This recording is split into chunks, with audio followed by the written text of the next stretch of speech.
President Trump's powerful efforts to secure our homeland are working. According to newly released numbers, last month, Border Patrol saw a 93% decrease of illegal aliens crossing the southwest border between ports of entry from May 2024 under Joe Biden, when they encountered more than 117,000 illegal aliens. And this particular statistic is absolutely astounding. In the month of May, under the Trump administration, 0 illegal aliens were released into our country by Border Patrol. Let me say that again. Not a single illegal alien was released into the interior of the United States of America last month under this administration. Let's contrast that to Joe Biden's failed leadership, where immigration officers were wasting their finite time and resources processing dangerous illegal aliens for release into the United States.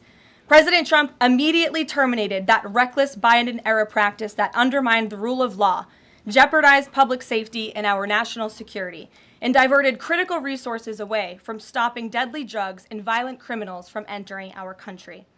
That's the reason why not a single illegal alien was released into the interior of the United States in the month of May. And as a result, we now have a border that is reaching unprecedented levels of operational success. The efforts by President Trump to stop the illegal immigrant invasion and secure the border in this short amount of time represent one of the greatest achievements by a presidential administration in the history of our great country. With illegal entries being overwhelmingly halted, the Trump administration is dramatically ramping up efforts to arrest and deport all of the millions of criminal illegal aliens that Joe Biden let into our country over the past 4 years. President Trump has directed all of our ICE officers to do everything in their power to carry out the single largest mass deportation operation in history. Illegal criminals who are hiding in America's largest so-called sanctuary cities will be increasingly targeted for removal.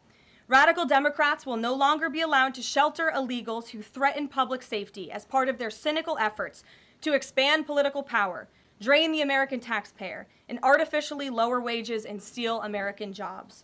ICE officers are courageous heroes, upholding the rule of law and keeping our citizens safe. And they have the full and unwavering support of this president. In economic news, President Trump's pro-growth agenda is delivering for the American worker. Through the first 5 months of the Trump administration, real blue-collar wages are up nearly 2%. It's the strongest growth in nearly 60 years and a stark contrast from the negative wage growth seen during the first 5 months of the Biden administration. America is quickly returning to the successful formula of the first Trump administration: low inflation and rising wages. Once the big, beautiful bill is passed, this positive trend will only accelerate. Senate Republicans are continuing to push this critical legislation forward. The One Big Beautiful Bill will drive growth and supercharge the American economy. The Council of Economic Advisors found that the One Big Beautiful Bill will raise take-home pay by nearly $14,000 for a year for the average family of 4. The CEA also found that the One Big Beautiful Bill will increase wages as much as $11,000 for the average worker in America. The One Big Beautiful Bill expands the child tax credit and makes it permanent for more than 40 million families with children. And the bill will deliver no tax on tips, no tax on overtime, and substantial tax cuts for our incredible seniors. Simply put, the One Big Beautiful Bill is a massive win for middle-class Americans. When nearly 80 million Americans sent President Trump back to this White House, they were doing so expecting these popular policies to be enacted. Republicans in Congress have a mandate to deliver, and President Trump demands they send this historic bill to his desk for signature by Independence Day, July 4th. The American people are fully behind President Trump. According to brand new polling from Insider Advantage, a clear 54% majority of Americans approve of the job President Trump is doing. That's because this president is keeping his promises and taking action every day to improve their lives. And passing this bill will help fulfill a number of President Trump's core campaign promises. Now, regarding the ongoing situation in Iran, I know there has been a lot of speculation amongst all of you in the media regarding the president's decision-making and whether or not the United States will be directly involved. In light of that news, I have a message directly from the president, and I quote, "Based on the fact that there's a substantial chance of negotiations that may or may not take place with Iran in the near future, I will make my decision whether or not to go within the next 2 weeks. That's a quote directly from the president for all of you today. So we'll kick it off for questions here in our new media seat. We have Eli Lake from the Free Press. Eli, go ahead. Thanks so much for having us. Thank you. The Free Press. The decision to extend the, delay in enforcing the TikTok ban. Sure. Can you talk about how the White House understands its constitutional authority in light of the Supreme Court's decision in January that said that the president had to enforce the ban? Sure. Well, as all of you know, because the president put it out on his Truth Social today, he did sign an executive order to extend the TikTok ban for 90 days. So in the effort to make a deal. And the White House counsel and the Department of Justice have reviewed this executive order, and I can get it for you. I think it's on our website by now. If it's not, my team will now put it up immediately. And you can read the language in that executive order. And the White House counsel's office and the Department of Justice strongly believe in the legal rationale for this executive order. They wouldn't have the president's pen hit it if they didn't.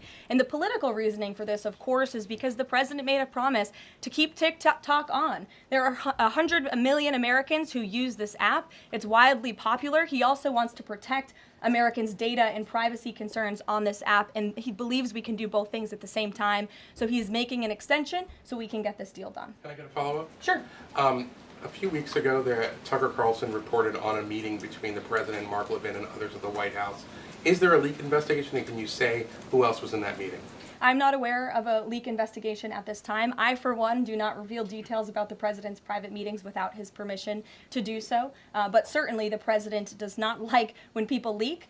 He takes that very seriously. This entire administration takes that seriously, and that's why you've seen at agencies some of the cabinet secretaries have been given the authority by the president to let go of staff who are engaged in such leaks, especially those that risk American national security. Sure. Go ahead. Karoline, thank you. So Rhino warmonger Lindsey Graham, he recently called on the U.S. to go all in. That's quite the lead to a question. Right. What's your message to everyday Trump supporters? Not the Tucker Carlsons or other big names, but everyday Trump supporters, grassroots who voted for President Trump to stop the wars, rejected this in the primary, going into another war with voting against Nikki Haley, and they want to see non-U.S. involvement in this war. What's your message? Trust in President Trump. President Trump has incredible instincts, and President Trump kept America and the world safe in his first term as president in implementing a peace through strength foreign policy agenda. And with respect to Iran, nobody should be surprised by the president's position that Iran absolutely cannot obtain a nuclear weapon. He's been unequivocally clear about this for decades, not just as president, not just as a presidential candidate, but also as a private citizen. In fact, I have some quotes for you. In 2011, President Trump said, "America's primary goal with Iran must be to destroy its nuclear ambitions. We cannot allow this radical regime to acquire a nuclear weapon that they will either use or hand off to terrorists." In 2015, the president said, "The problem is that Iran poses an existential threat to Israel, our Middle Eastern allies, and the United States." And of course, the president has repeated that in his first term as president and his second term as president as well. That's why he was adamantly opposed to the disastrous Iranian nuclear agreement that was implemented by President Obama. And it's why he has given great latitude and given a lot of effort to achieving a diplomatic solution. But he's been very clear. Iran went for 60 days when he gave them that 60-day warning without coming to the table. On day 61, Israel took action against Iran. And as I just told you from the president directly, he will make a decision within 2 weeks. A follow-up? Sure. Go ahead, Natalie. Thanks, Caroline. Can you confirm whether Steve Witkoff has been in touch with the Iranian foreign minister, and does Witkoff plan to go to Geneva tomorrow for talks? I am not tracking that on Mr. Witkoff's travel schedule, but I can certainly check in with him to be sure. As for correspondence between the United States and the Iranians, I can confirm that correspondence has continued. As you know, we were engaged with 6 rounds of negotiations with them in both indirect and direct ways. Thanks, Kelly. Just to clarify the president's statement just now, when he says that he'll make a decision in the next 2 weeks, is he saying that if Iran does not come back to the negotiating table within the next 2 weeks, that the president will strike? The president is saying that he will make a decision whether or not to go within the next 2 weeks. It's very clear and direct. And is he seeing any signs of progress? He obviously is holding out hope for negotiations, but is he seeing any inklings of progress that give him that hope that talks are still possible. Well, that's why he said in the statement that I just read for all of you, based on the fact that there's a substantial chance of negotiations that may or may not take place with Iran in the near future, he will make that decision within the next 2 weeks. What makes him think there's still a substantial chance is my question. I'm not going to get into the reasoning and the rationale. The president believes that, but that's his position, and he will make a decision within the next 2 weeks. Karoline. Sure. Thanks, Karoline. President Trump has said previously in regard to Russia, he's used this phrase about 2 weeks several times in terms of like, we expect like a 2-week deadline and then you give another 2-week deadline. How can we be sure that he's going to stick to this one on making a decision on Iran? Well, in those deadlines, as you've seen in respect to Russia, Ukraine, might I add, these are two very different, complicated global conflicts, as you know, that the president inherited from our previous incompetent president in the weakness of the previous administration. And the president has spent a tremendous amount of time and effort cleaning up these crises that were caused by the last administration's just complete dereliction of duty on the world stage and American weakness. Now we have American strength again. With respect to Russia and Ukraine, because of that American strength, and the president's leadership, we have seen these two sides engage in direct negotiations. And the last time the president said 2 weeks, you saw Russia and Ukraine have direct negotiations for the first time in years. And so the president is always interested in a diplomatic solution to the problems and the global conflicts in this world. Again, he is a peacemaker in chief. He is the peace through strength president. And so if there's a chance for diplomacy, the president's always going to grab it. But he's not afraid to use strength as well, I will add. Francesca. Thanks, Caroline. What exactly would a deal with Iran need to entail? No enrichment of a uranium, and it would absolutely not. Iran is not absolutely not able to achieve a nuclear weapon. The president has been very clear about that. And by the way, the deal that Special Envoy Witkoff proposed to the Iranians was both realistic and acceptable within its terms, and that's why the president is sent that deal to them. To follow up on what you told Natalie, are the talks that the United States is currently having with Iran direct, or are those through intermediaries? And if so, which countries are acting as the intermediary right now? Out of respect for the ongoing discussions and negotiations, I am not going to get into the details of them. We've provided you confirmation for now. Go ahead. Sure, and then behind you too. Oh, Go okay. ahead. Thanks. Sorry. On the topic of negotiations and talks, does the president have any hopes or specific expectations for the talks tomorrow between European foreign secretaries and their Iranian counterpart? Well, certainly the entire world is on the president's side when it comes to the fact that Iran cannot obtain a nuclear weapon. This is something that pretty much all of humanity, except for the Iranian terrorist regime themselves, agree upon. And so the president expects that Europe will deliver that message directly to the Iranians. Why does President Trump believe that this 90-day extension on TikTok will provide more runway perhaps than the previous extensions that haven't led to a divestment deal? Because it's more time to make a good deal. Simple question. Dasha? Thank you so much. I know things are going day by day right now. The president wants maximum optionality. Is the possibility of the U.S. getting involved in regime change in Iran at all on the table at this point? And then I have one on Medicaid as well. Sure. The president's top priority right now is ensuring that Iran cannot obtain a nuclear weapon and providing peace and stability in the Middle East. On Medicaid, Caroline, Sure. the Senate put forward Medicaid provisions, particularly a lower cap on state provider taxes that hospitals have said would lead to mass closures, particularly in rural communities. Is the president willing to sign a bill that includes those provisions that Republican senators like Josh Hawley say will lead to hospital closures? Out of respect for the ongoing discussions that the White House is very much actively involved in with our friends in the United States Senate, I won't comment on that specific provision. Look, the bill hasn't been sent to the president's desk yet. There's more room for change. The president, for one, I will reiterate, has been very clear on his priorities with respect to Medicaid.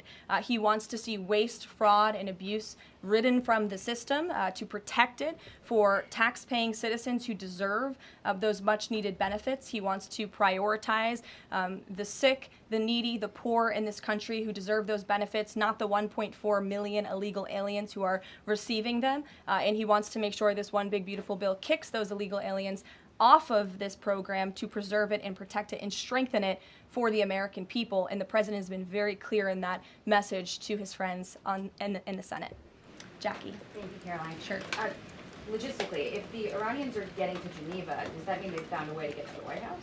I am not going to get into hypotheticals, but as you heard from the president yesterday, they have expressed interest in doing so. There's a lot of Philip. pressure on the president to come to the aid of Israel. There's a lot of pressure on him to finish the job with force. How is he balancing the concern that if he doesn't choose to do that, that it would send a message to Xi Jinping about the U.S. commitment to Taiwan?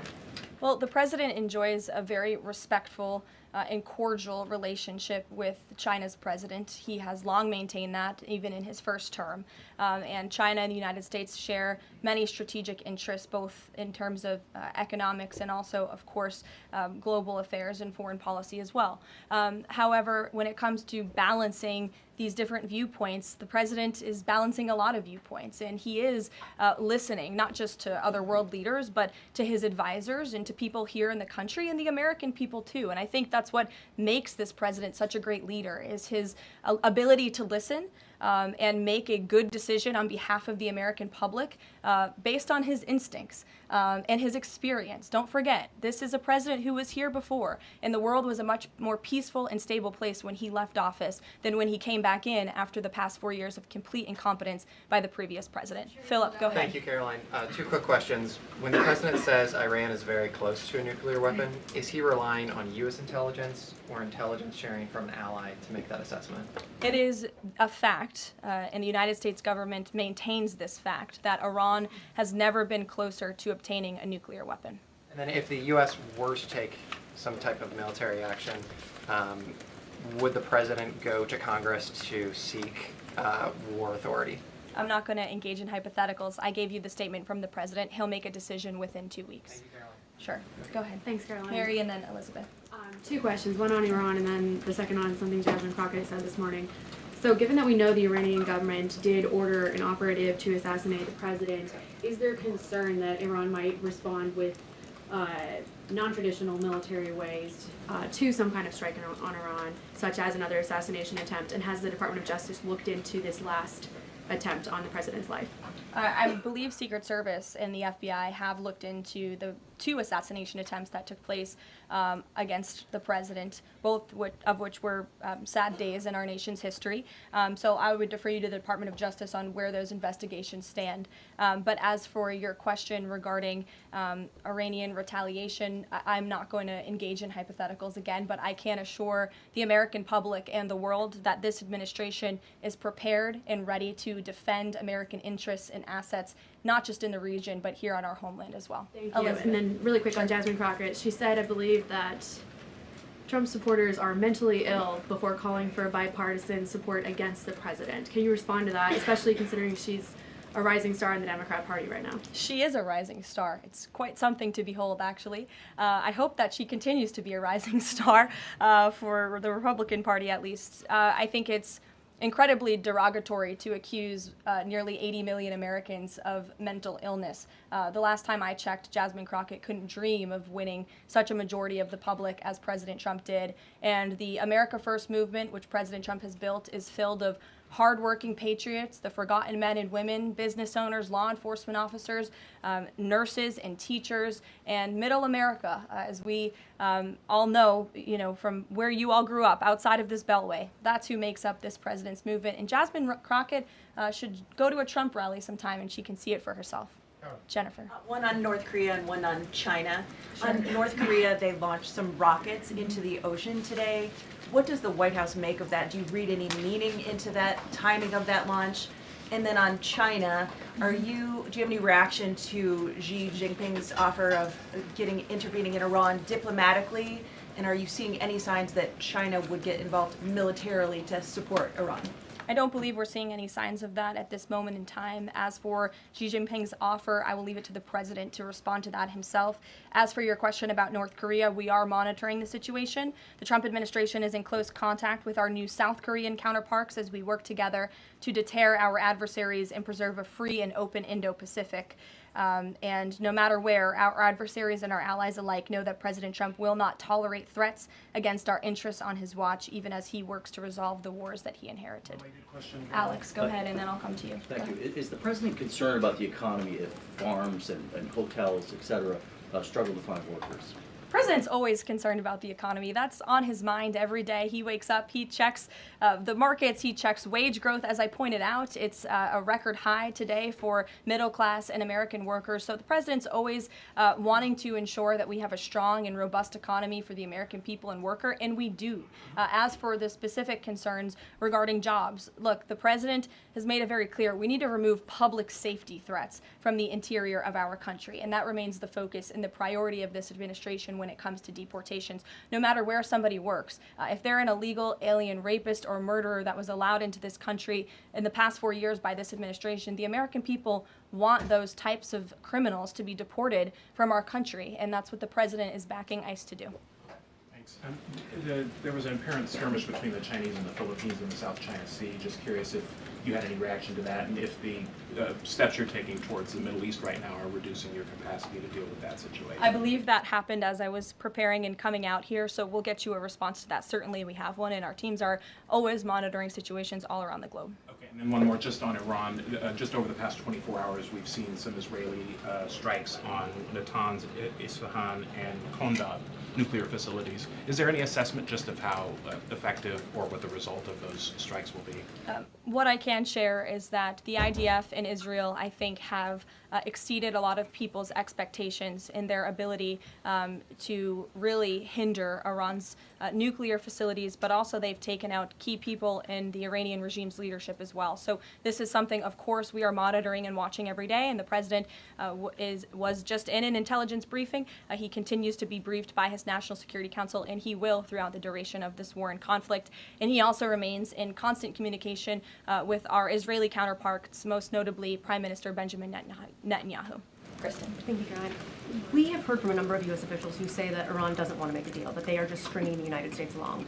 What is to say that they are not going to continue to do so if we continue to give them extensions, now 2 weeks before 60 days? Look, Iran is in a very weak and vulnerable position because of the strikes and the attacks from Israel. And with respect to the president's statement, I shared that with all of you. And he has been very direct and clear. Iran can and should make a deal. We sent a deal to them that was practical, that was realistic, or they will face grave consequences. Why is Steve Witkoff not participating in the talks this week? I can ask Mr. Witkoff why he is not. Thanks, Caroline. Does the president object if Israel attempts its own operation against Fordo in the next 2 weeks? I won't decide that for the president, nor will I share that here. I'll let him speak to that. And then just another one. Iran is apparently warning Europeans that if struck by the U.S., it may withdraw from the nuclear proliferation treaty. That would result in throwing out inspectors and taking the program dark. What does the president think of the value of having Iran as a full signatory of that treaty? Well, that's reckless rhetoric, but I understand the Europeans are meeting with the Iranians tomorrow, so we'll see how that meeting goes. Just one more on Juneteenth. Does the president plan to commemorate the holiday today or make any comment on it? I'm not tracking his signature on a proclamation today. I know this is a federal holiday. I want to thank all of you for showing up to work. We are certainly here. We're working 24/7 right now. Nikki, go ahead. Actually, that was my question. Will he plan to mark Juneteenth in any way, either today or with an event later on, maybe next week? Sure. I just answered that question for you. Go ahead. Thank you very much, Caroline. The fact that this president is giving some time and space for diplomacy, another 2 weeks, does it mean that the president is trying his best to avoid a direct conflict with Iran? I think the president has made it clear he always wants to pursue diplomacy, but believe me, the president is unafraid to use strength if necessary. And Iran and the entire world should know that the United States military is the strongest and most lethal fighting force in the world, and we have capabilities that no other country on this planet possesses. Owen. Caroline, good afternoon. The Supreme Court, as you know, has upheld Tennessee's ban on transgender medical procedures for minors, puberty blockers, hormone therapy, etc. The White House reaction to that, please.